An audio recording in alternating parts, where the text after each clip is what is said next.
పరిశుద్ధ బైబిల్ గ్రంథంలో నుండి దానియేలు గ్రంథము 4వ అధ్యాయము 17వ వచనాన్ని ప్రియులారా నేను చదువుతున్నాను. బైబిల్ ఉన్నవారు చదువుగా చూడండి, బైబిల్ లేనివారు, బైబిల్ చదవలేని వారు వాక్యాన్ని స్పష్టంగా జాగ్రత్తగా వినాల్సిందిగా ప్రభు కొరట మిమ్మల్ని అందరినీ కోరుతున్నాను. ఈ ఆజ్ఞ జాగరూకులుగా దేవదూతల ప్రకటన అనుసరించి జరుగును, నిర్ణయమైన పరిశుద్ధుల ప్రకటన అనుసరించి సంభవించును. మహోన్నతుడగు దేవుడు మానవుల రాజ్యము పైన అధికారి అయి ఉండి తానెవరికి అనుగ్రహింప నిశ్చయించునో వారికి అనుగ్రహించునని ఆయా రాజ్యముల పైన అత్యల్ప మనుష్యులను ఆయన నియమించుచున్నాడని మనుషులందరూ తెలుసుకున్నట్లు ఇలాగూ జరుగును. ప్రభు మన వినికిడిలో ఈ పరిశుద్ధ వాక్యమును ఆశీర్వదించి ఫలింపచేయును గాక. ప్రభునందు ప్రియులరా, మనం చదువుకున్నటువంటి ఈ వాక్య భాగములో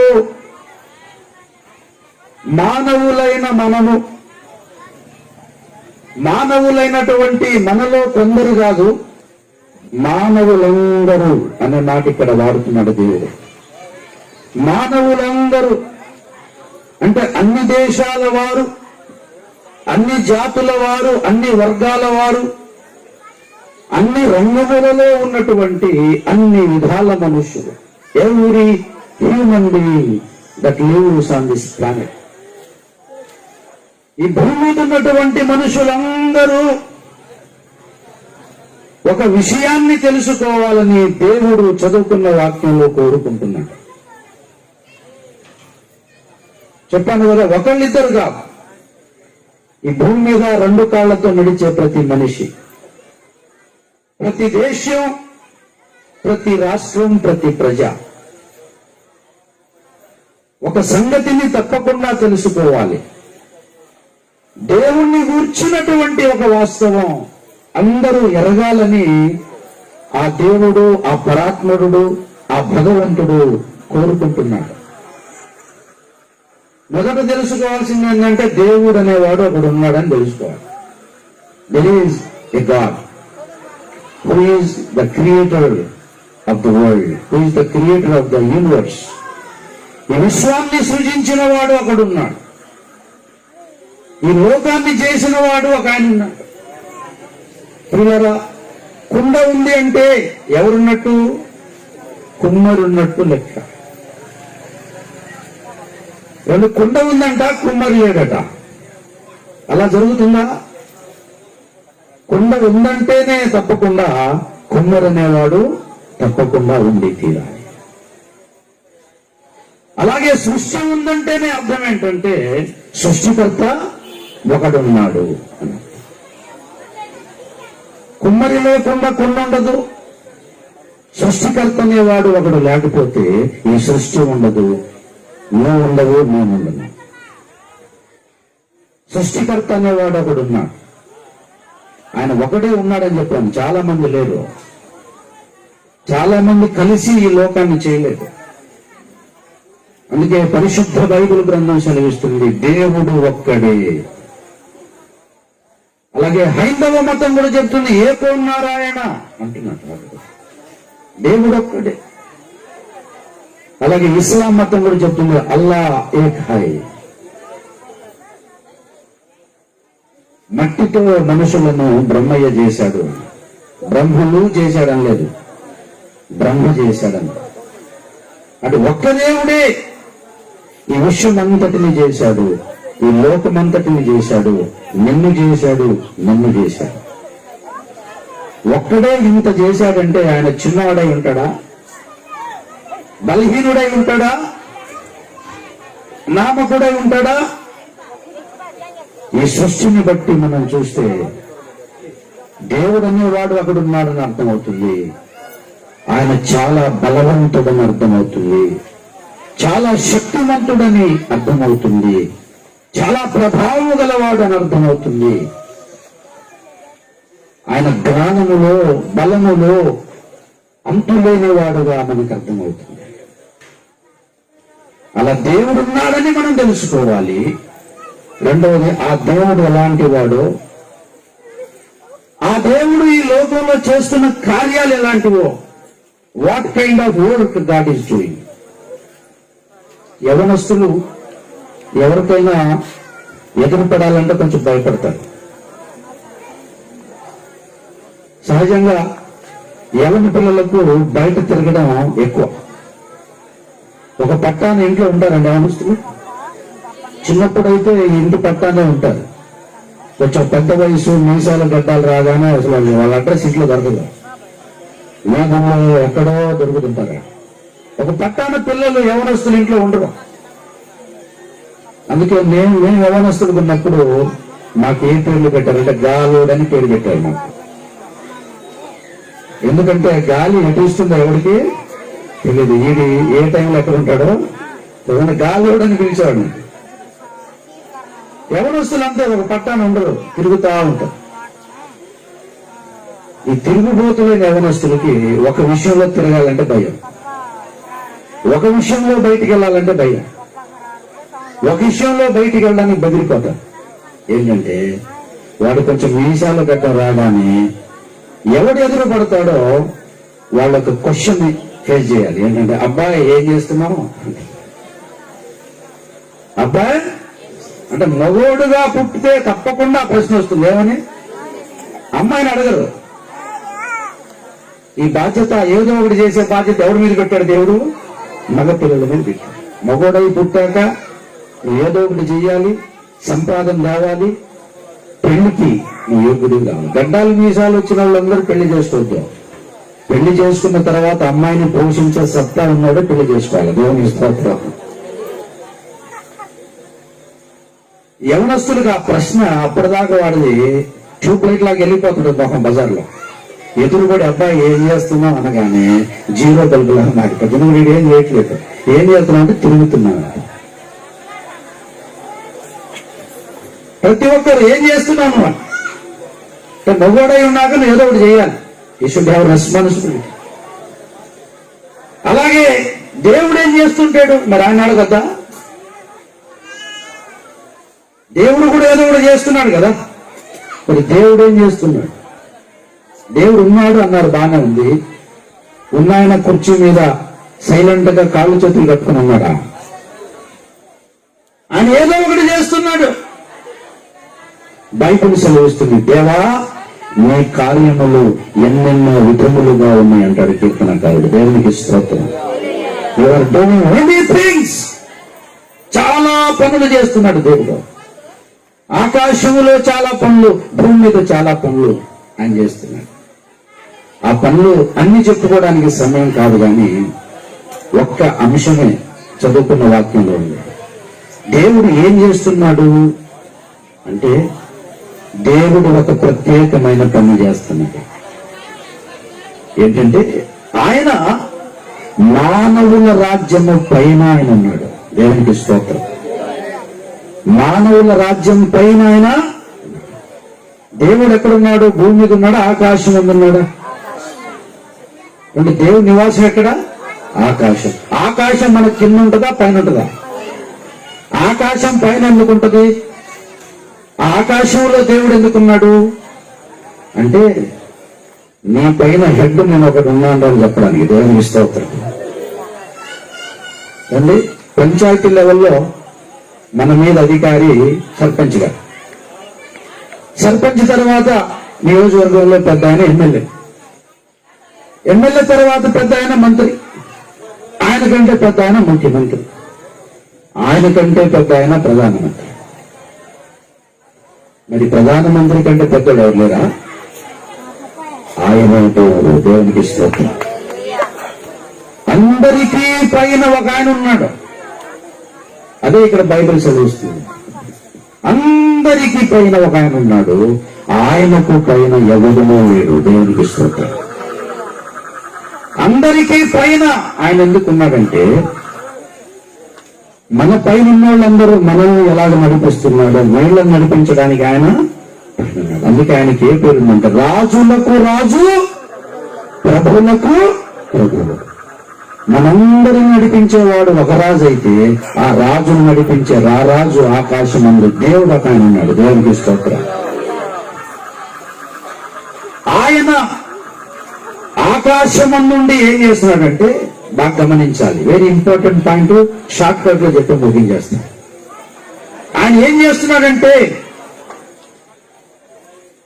ఈ భూమి మీద జరిగే రాజకీయాలను, ఎలక్షన్స్ ని, ప్రభుత్వాలను దేవుడు చాలా సీరియస్ గా పట్టించుకుంటున్నాడు. ఈ విషయాన్ని మీరందరూ సీరియస్ గా పట్టించుకోవాలి.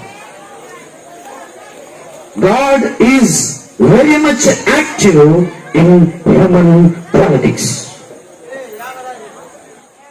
ఈ భూమి మీద జరుగుతున్న రాజకీయం మీద దేవుడు ఫోకస్ ఉంది. చాలా తిదేక్షంగా దేవుడు దీన్ని తిలకిస్తున్నాడు. God is watching over the politics of humans. In any country, అది ఏ దేశమైనా కానీ అక్కడ రాజకీయాలను దేవుడు పట్టించుకుంటున్నాడు. అక్కడ జరిగే ఎలక్షన్ దేవుడు పట్టించుకుంటున్నాడు. మరి దేవుడు పరిశుద్ధుడు. ఏం పట్టించుకున్నాడు ఆయన? రాజకీయాలను పట్టించుకున్నాడు. రాజకీయాలను పట్టించుకున్నాడు పాపే పరిశుద్ధుడా? రాజకీయాలను పట్టించుకున్న దేవుడు పరిశుద్ధుడు అయితే మరి నేను రాజకీయాలను పట్టించుకోకూడదు అంటారండి పాస్టర్ని పట్టుకొని. దేవుని బిడ్డలు బ్రదర్, మనకి రాజకీయాలు, ఆ దేవుడికే రాజకీయాలు కావాలంటే దేవుని బిడ్డలకు ఏమవుతుంట అంటే, దేవుని బిడ్డలకు రాజకీయాలు కావాలా వద్దా? రాజకీయాలు వద్దన్న వాళ్ళు పని చేయండి, జీవితంలో ఎప్పుడు ఎమ్మెల్యే దగ్గరికి వెళ్ళొద్దని నా మీద నాకు బాటపాట రాసి ఇవ్వలేదు. రాజకీయాలు వద్దన్న వాళ్ళు రాజకీయ నాయకుల దగ్గరికి వెళ్ళకూడదు కదా. మీకు ఏ సమస్య వచ్చినా రాజకీయ నాయకుల దగ్గరికి వెళ్తారు, మళ్ళీ ఇంటికి వచ్చి చెప్తారు మనకు రాజకీయాలు. రాజకీయాలు వద్దు కానీ రాజకీయ నాయకులు కావాలా? ఇది ఎట్టుందంటే బీడి ఆకొద్దు కానీ బీడి కావాలని, రెండు ఒకటే కదా. God is so much interested about the politics. ఇదొక పాయింట్. అలాగే దేవుని సేవకులు, దేవుని పిల్లలు కూడా జరుగుతున్న రాజకీయాల్ని యాక్టివ్ గా మీరు వాచ్ చేయాల్సిందిగా మనకు పిలుపుచ్చిన వాడు దైవజనుడు, ప్రవక్త అభ్యంతరం గారు. అప్పుడు దాకా మనకి ఏం బోధ చేశారంటే సేవకులందరూ మనం పరిశుద్ధుల రాజకీయాలు. రాజకీయాలు ఎవరు చేస్తాడో వాడికి ఏం ముద్ర వేశారంటే లోక సంబంధి అయిన పాస్టర్, లోక సంబంధి అయిన విశ్వాసి. పిల్లలు గమనించండి, అసలు బైబిల్ ఏం చెప్తుంది, బోధకులు ఏం చెప్తున్నారు? దేవుడే రాజకీయాల్ని సీరియస్ గా పట్టించుకుంటూ ఆయన పరిశుద్ధులుగా ఉన్నప్పుడు మన రాజకీయాల్లో యాక్టివ్ ఎందుకు ఉండకూడదు, పరిశుద్ధులుగా ఎందుకు ఉండకూడదు? మొన్న కాశ్మీర్లో నిన్నగాక మొన్న జరిగినటువంటి ఒక క్రికెట్ టోర్నమెంట్ లో ఓపెనింగ్ సెరమనీలో ఐపీటీపీ కొరకు మాట్లాడమని దైవజనులు ఓఫీర్ గారు నన్ను పంపిస్తే అందులో నేను ఒక మాట మెన్షన్ చేశాను. ఏంటంటే, Ranjit Ophir is a great man of God, big man of God. ఎందుకంటే a proud one point that a good preacher, a good believer can be a good politician. ఒక మంచి బోధకుడు ఒక మంచి రాజకీయ నాయకుడుగా ఉండడం సాధ్యమని నిరూపించడం చెప్పాను. దేవునికి స్తోత్రం. ప్రియులారా గమనించాలి, దేవుని బిడ్డలుగా మన మనసులు మారాలి, మన ఆలోచన విధానం మారాలి. దేవుడు రాజకీయాన్ని యాక్టివ్ గా పట్టించుకుంటాడు. మనం ఎందుకు పట్టించుకోవాలంటే ఈ పార్టీ వాళ్ళు ఎంత ఇస్తారు, ఆ పార్టీలో ఎంత ఇస్తారని చూసుకోవడానికి కాదు. దేవుడు దానికోసం చూసుకుంటాడా? సరే, అదొక సబ్జెక్టు, దాని విషయం నేను మాట్లాడను. రెండో పాయింట్లోకి వెళ్తున్నాను. దేవుడు యాక్టివ్ గా పాలిటిక్స్ ని పట్టించుకున్నాడు. రెండోది, ఈ రాజకీయ క్రీడలో దేవుడు ఆడుతున్న ఆట ఏంటో ఇక్కడ చెప్పాడు. ఆయన ఏం చేస్తున్నాడంటే, చిన్నవారిని. ఇక్కడ ఏమన్నాడండి? అత్యల్ప మనుష్యులను అన్నాడు కదా. అత్యల్ప మనుషులంటే అర్థం ఏంటి? చిన్నవారిని. మన సర్పంచ్ గారి పేరు కూడా ఏంటి? ఆ పేరులోనే ఆయన విజయం కొట్టేశాడు. అసలు దేవుని స్తోత్రం కలుగును గాక. పొరపాటున ఆయన పేరు పెద్ద అని ఉంటే, పెదకోటయో పెదరాలయో ఉంటే ఇక ఆయనకి ఈ కూటం జరిగే అవకాశం. నేను మొదటి రోజు చెప్పా, నీ పేరు చిన్న కాబట్టి దేవుడు నిన్ను పెద్దమ్మ చేయబోతున్నాడు అని. ఈ రాజకీయ క్రీడలో సర్వశక్తివంతుడైన దేవుడు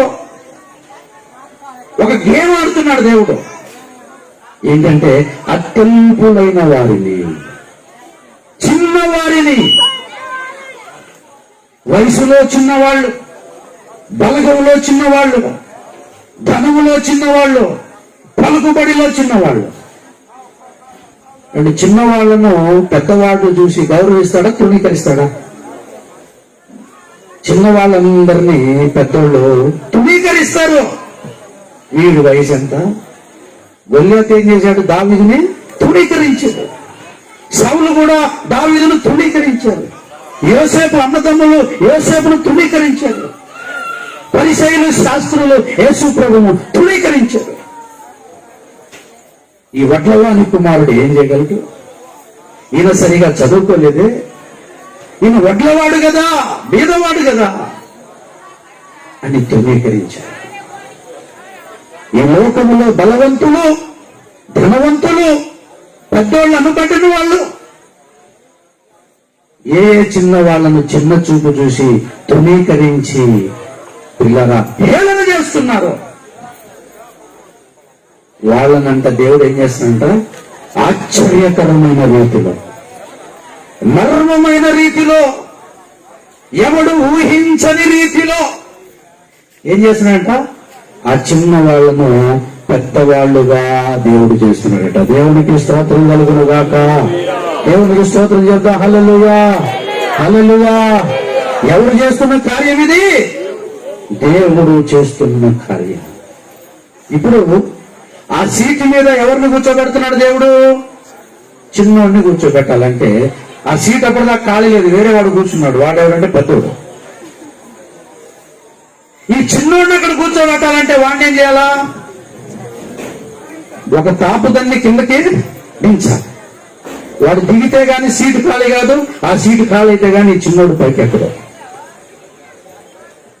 కాబట్టి దేవుడు ఏం చేస్తున్నాడు అంటే 18వ కీర్తనలో చెప్పినట్టుగా 18వ కీర్తన 27వ వచనం మీరు చూస్తే, శ్రమపడు వారిని నీవు రక్షించదవు, గర్విష్ఠులకు విరోధమై వారిని అణచివేసెదవు. దేవునికి స్తోత్రం కలుగును గాక. హల్లెలూయా. దేవుడు ఏం చేస్తాడంట? అణచివేస్తాడు. గర్విష్ఠులను దేవుడు అణచివేసే దేవుడు, గర్విష్ఠులను దేవుడు తగ్గించేసే దేవుడు, చిన్నవారిని బలహీనులను ఆయన పైకెక్కిస్తాడు. పిల్లరా గమనించండి, ఈ ఎలక్షన్ సమయంలో పెద్దోళ్ళు ఎలాగుంటారంటే కాన్ఫిడెన్స్ గా ఉంటారు. రోజు బిర్యానీని వండుకుంటారు. ఎందుకంటే వాళ్ళు బలవంతులు కదా. బలముందు బలగముందు డబ్బు. ఈ బలహీనుడు చిన్నవాడు పాపం కంగారు పడతా ఉంటాడు. వాడంటాడు గెలుపు నాదే, నాకు తిరుగు అని ఫుల్ కాన్ఫిడెన్స్ తో రోజు చక్కగా గొరకబెట్టి మరి. ఈ చిన్నోడు టెన్షన్ టెన్షన్ టెన్షన్ టెన్షన్ పడతాడు. అందరూ అనుకుంటారు వాడెక్కడా వీడెక్కడా. అంటే దావీదు గెలిచేదాకా ఎవరికైనా నమ్మకం ఉందా ఆయన గెలుపుగా? నాకు ఒక మాట చెప్పడం, సౌలుకు నమ్మకం ఉందా దావీదు గెలుస్తాడని? దావీదు అన్నాడు నేను పోతానన్నాడు. అడిగిన వెంటనే పంపాడా? సౌలు ఏమన్నాడు? నీవు బాలుడవు, యుద్ధం ఎలా చేయాలి నీకు? గొర్రెలు గాయమంటే కాస్త పడుసా, వాడిని చంపడం నీ వల్ల ఎలాగవుతుంది? వాడైతే బాల్యం నుండి యుద్ధాభ్యాసము చేసినవాడు. గొల్యాత్ ఎక్కడ, దావీదు ఎక్కడ? దావీదు గెలుస్తాడని, దావీదు గొల్యాతును కొడతాడని రాజైన సౌలుకే ఆ నమ్మకం లేదు. మరి నమ్మకం లేనోడు ఎందుకు పంపించాడు యుద్ధంలోకి? ఎందుకంటే గెలుస్తాడని పంపలా, ఎవరో ఒకటి పంపకపోతే పరువు పోతుంది కదా. గెలుస్తాడని నమ్మకం వాళ్ళకి లేదు, సైన్యాధిపతులకు లేదు, ఇశ్రాయేలు సైన్యానికి లేదు, రాజుగా ఉన్న సౌలు కూడా లేదు. వాడేమో 9 అడుగుల ఆజానుభావుడు, నీవేమో చిన్నవాడివి, బాలుడేమో, నువ్వు వాడిని ఏం కొడతావు? నీ వల్ల కాదు. మరి అంత నమ్మకం లేనుడు ఎందుకు పంపించావంటే, ఎవడో ఒకరిని పంపకపోతే ఏమైతే మహా అయితే రాజ్యం పోద్ది, పరువైతే ఉంటుందిగా ఒకరిని పంపితే అని. కొంతమంది గెలుపు నమ్మకం లేకపోయినా ఎవరో ఒక బకరాన్ని రంగంలో దించాల్సి వస్తుంది, తప్పదు, ఎందుకంటే పరువు పోద్ది. కనీసం రాజ్యం దావీదు ఓడిపోయాడు అనుకో, సవాల్ ఏంటి? వాడు వేసిన సవాలు, దావీదు ఓడిపోతే రాజ్యం ఏమైపోవాలా? ఫిలిస్తీన్ల దాస్యానికి అప్పగించేయాలి, సరెండర్ అయిపోవాలా. అప్పటి నుంచి ఇశ్రాయేల్ కాదు రాజు, ఫిలిస్తీన్ రాజు. మహా అయితే రాజ్యం పోతే కనీసం పరువైనా ఉంటుందని.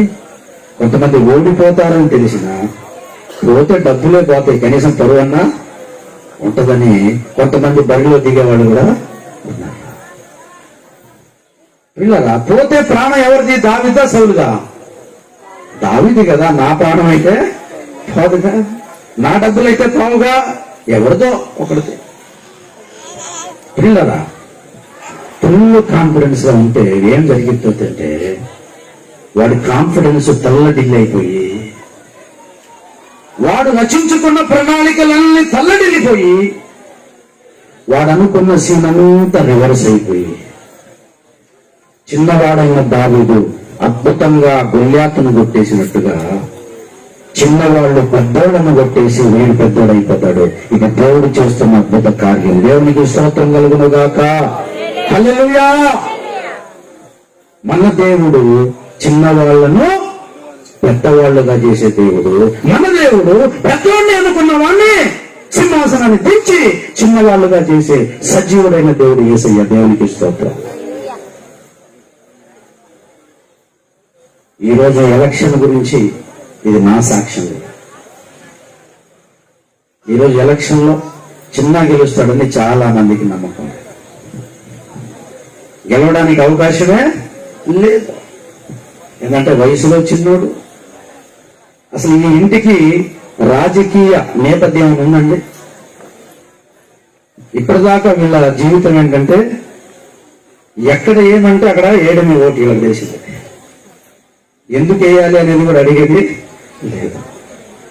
రాజకీయ ప్రాబల్యం లేదు, వయసు పెద్దగా లేదు, ధనవంతులు అసలు అంతకన్నా వీళ్ళు గెలుస్తారని నమ్మకం చాలా మందికి లేదు, అసలు ప్రత్యర్థులకు అసలే లేదు. కానీ దేవుడు ఏం చేశాడు? ఆశ్చర్య కార్యము చేశాడు. అందరూ గొల్యాతే గెలుస్తారనుకున్నారు, కానీ విచిత్రంగా దేవుడు దిగొచ్చాడు. ఆనాడు దావీదుకి ఎలాగ దేవుడు జయమిచ్చాడో, చిన్న నాయకులకు దేవుడు దిగొచ్చాడు. తన పక్షం వహించి ఎవరు తృణీకరించబడ్డారో, ఎవరు హేళన చేయబడ్డారో వాళ్ళ పక్షంగా దేవుడే ఈ అద్భుత కార్యాన్ని మన గ్రామంలో చేసి, మన దేవుడు చిన్నలను పెద్దలుగా చేసే దేవుడిని మరొక్కసారి నిరూపించాడు. దేవుడికి స్తోత్రం కలుగును గాక. దానియేలు కాలంలో ఉన్న దేవుడే మన కాలంలో ఉన్నాడు. ఆయన నిన్న నేడు ఏకరీతిగా ఉన్నాడని మరమధ్య నిరూపించాడు మన యేసయ్య. కనుక పిల్లల, మరి నిన్నటి దాకా చిన్న, ఈరోజు ఏమయ్యాడు? పెద్దయ్యాడు. గ్రామ పెద్ద అంటే ఎవరిప్పుడు? చిన్న నాయకు. దేవునికి స్తోత్రం కలుగునుగా. హల్లెలూయా. ఇది ఎవరి ద్వారా జరిగిన కార్యం అంటున్నాడు దానియేలు గ్రంథంలో? ఆకాశమున్న మహోన్నతుడైన దేవుడే తన ఇల్లు వల్ల ఈ కార్యాన్ని. ఇంకంటే ఒక మాట చెప్తున్నాను, చాలా ఇంపార్టెంట్ పాయింట్. చిన్నవాళ్లను దేవుడు ఏం చేస్తాడు? పెద్దవాళ్ళని చేశాడు. చిన్నవాడైన దావీదుని ఏం చేశాడు? దేవుడు పెద్దోడు చేశాడు. అయితే చిన్నవాడైన దావీదు పెద్దోడయ్యాలంటే ఇంట్లో ఉండిపోతే అయిపోతాడా? గొర్రెలు మేపుకుంటూ పొలంలో ఉంటే అయిపోతాడా? తెగించి యుద్ధరంగంలో అడుగు పెట్టాలి. దేవునికి స్తోత్రం కలుగునుగాక. తెగించి యుద్ధ రంగంలో అడుగు పెట్టినప్పుడు నీ దేవుడు నీ కోసం దిగి వస్తాడు. అలా చిన్న కోసం దేవుడు దిగొచ్చాడు. ఈరోజు ఈ విజయం అంతటికి ఎన్నో కారణాలు చెప్పినా ఒక అత్యంత ప్రాముఖ్యమైనటువంటి కారణం, చిన్నలో దావీదుకు దేవుడిచ్చిన తెగింపు. దీనికి ఎంత కావాలండి? నేనెంతో చేశాను, నువ్వెంతో చేశావు, అవన్నీ నిజమే. కానీ మనం ఏం చేయాలన్నా ముందు మనిషికి ఏముండాలి? ముందు ఆ కత్తికి తల తెగేది వాడిదే కదా. వాళ్ళు తెగింపు ఉండాలి. ఇప్పుడు ఒక 100 రూపాయలు మన జేబులో ఎవరైనా మీరు ఇలా పడేయగలరా? ఎంత? 100 ఇట్లా తీసి ఎవరైనా ఇలా వేయగలరా? మనం ఏం కదా, కనీసం మనకు కనబడితే ఎక్కడున్నా సరే తీసుకుంటాం. అవసరమైతే కడుక్కుంటాం, ఆరబెట్టుకుంటాం. ఒక్క 100 రూపాయలు వ్యర్థంగా మన జేబులో నుంచి మరి లక్షలు తీయాలంటే ఏముండాలా? పోనీ పోతున్నాయి మళ్ళీ వస్తాయనే గ్యారంటీ ఏముందా? రావచ్చు, వస్తే వస్తుంది, లేకపోతే లేదు అనుకోవాలంటే తెగింపు కావాలి. ఆ తెగింపు ఈరోజు విజయం తెచ్చింది. ఆ తెగింపు ఇచ్చిన వాడు యెహోవా దేవుడే. దేవునికి స్తోత్రం కలుగును గాక. దావీదులో దేవుడు పెట్టిన తెగింపు. ఈ రాత్రికాల సమయం ఎన్నో విషయాలు దేవుడు మనతో మాట్లాడడానికి ఇష్టపడుతున్నాడని ఒక విషయం చెప్తున్నాను. క్రైస్తవులుగా మన క్రైస్తవుల మీటింగ్ కాబట్టి, నేను దేవుని బిడ్డను కదా, నాకు రాజకీయాలు ఎందుకు? నేను సేవకుని కదా, నా రాజకీయాలు ఎందుకు? నీ ఇంట్లో ఉంటే నువ్వు చిన్నగానే ఉండిపోతావు. కానీ దేవుని కొరకు నువ్వు తెగించి ముందుకు రాగలిగితే నీ కొరకు దేవుడు అద్భుత కార్యం చేసి చిన్నగా ఉన్న నిన్ను పెద్దగా దేవుడు చేసేస్తాడు. దేవునికి మహిమ కలుగునుగా. మళ్ళీ పెద్ద అయిన తర్వాత నేను పెద్ద అనుకోవద్దు. మళ్ళీ డేంజర్. వాళ్ళకు వచ్చిన డేంజర్ మనకు కూడా. వాళ్ళకు పెద్ద దెబ్బ మళ్ళీ నీ మీద పడితే. చిన్నాన్న దేవుడు పెద్ద చేశాడు. పెద్ద అయినా సరే మనం ఎలా ఉండాలంటే చిన్నవాడిగానే ఉండాలి. దేవునికి స్తోత్రం. మరిగిన మనస్సుతోనే ఉండాలి. ఆయన పాదాల దగ్గర మనం ఉండగలిగితే. ఇలారా ముగింపు ఒక మాట చెప్తున్నాం. దావీదు గొర్రెల కాపరిగా భక్తి చేశాడా? రారాజుగా భక్తి చేశాడా? రాజుగా చేయలేదా? యోసేపు ఇంటిలో పనివాడిగా భక్తి చేశాడా? ప్రధానమంత్రి అయ్యాకుడు చేశాడా? అలాగే చిన్నగా ఉన్నప్పుడే కాదు, మనం పెద్దోళ్ళు అయ్యాక కూడా దేవుని సేవకులుగా ఉండొచ్చు. దేవునికి స్తోత్రం. దేవునికి ఇష్టలుగా ఉండొచ్చు. దానియేలు అది నిరూపించాడు. దావీదు అది నిరూపించాడు. యోసేపు దాన్ని నిరూపించాడు. ఎవరైతే తృణీకరించబడ్డారో, ఎవరైతే వెలివేయబడ్డారో దేవుడు వాళ్ళని ఆశీర్వదిస్తాడు, అభివృద్ధి పరుస్తాడు, ఉన్నత స్థలాల్లో దాన్ని తీసుకొస్తాడు. ఆయన అలా తెచ్చినా కూడా అదే వెలిగిన మనస్సు, అదే విధేయత, అదే దీనత్వం మనం ప్రదర్శించగలిగితే దావీదు అంతకంతకు వర్ధిల్లినట్లుగా ఆశ్చర్యం లేదు. నేటి సర్పంచ్ రేపు మన ఎమ్మెల్యే కూడా కావచ్చు. దేవునికి స్తోత్రం కలుగును గాక. హల్లెలూయా. నమ్మకం లేదా? గట్టి చెప్పలేదు. నమ్మకం వాళ్ళని చెప్పండి. దేవుని స్తోత్రం. మాకు నమ్మకం ఉన్నందుకే మా తమ్ముడికి ఏక ఎమ్మెల్యే అభ్యర్థిగా నిలబెట్టేశాం మేము. ఎందుకంటే నమ్మువానికి సమస్య కానని నీ నమ్మకం అవుతామని మా నమ్మకం. నమ్మకం ట్రై చేసుకొని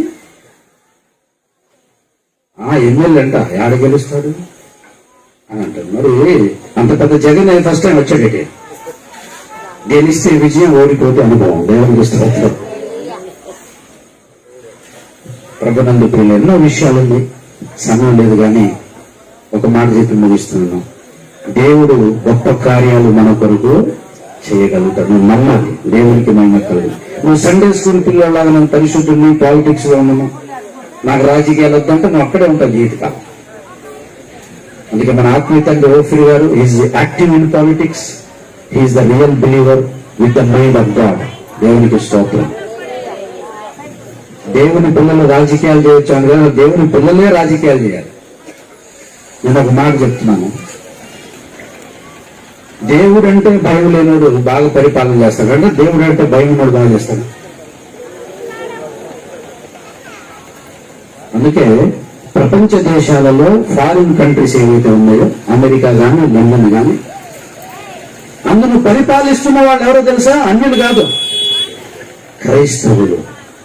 కాబట్టి ఆ దేశాలు మనకు అప్పిచ్చే స్థితిలో ఉన్నాయి, మనమేమో అప్పు తీసుకునే స్థితిలో.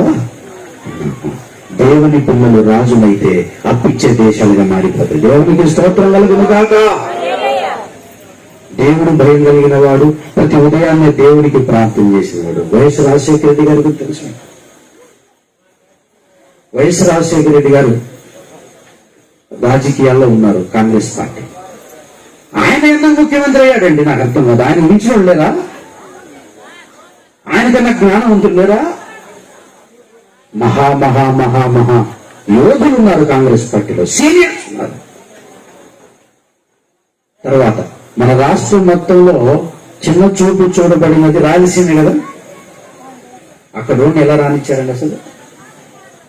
ఆయన ఎందుకు అయ్యాడో తెలుసా? ఆయన చెప్పిన సాక్ష్యం, ప్రతి ఉదయం 4 గంటలకు ఆయన ప్రార్థనా గదిలోకి వెళ్ళి తప్పకుండా ప్రార్థన చేసి కానీ బయటికి రాడంట. దేవునికి స్తోత్రం కలుగును గాక. ప్రార్థన చేయకుండా ఏ రోజు ఆయన ప్రారంభం చేయలేదు. బైబిల్ చదవకుండా ఏ రోజు ఆయన బయటికి రాలేదు. రహస్యముందు లోక దేవునికి ఉన్న సంబంధం పబ్లిక్ లో మనుషులతో మంచి సంబంధాలు కలిగిస్తుంది. దేవునికి స్తోత్రం కలుగును. A good Christian can be a good politician and a successful politician. ఈ ఎలక్షన్ ద్వారా దేవుడు నేర్పించినటువంటి పాఠాలు అన్నింటి కాదు, మనం నేర్చుకున్నాం. మనం కూడా సమాజ స్థాపన కోసం మన వంతు ప్రయాస, మన వంతు కృషి మనం కూడా చేద్దాం. ప్రభు మన వినికిలో ఈ మాటలు ఆశీర్వదించును గాక.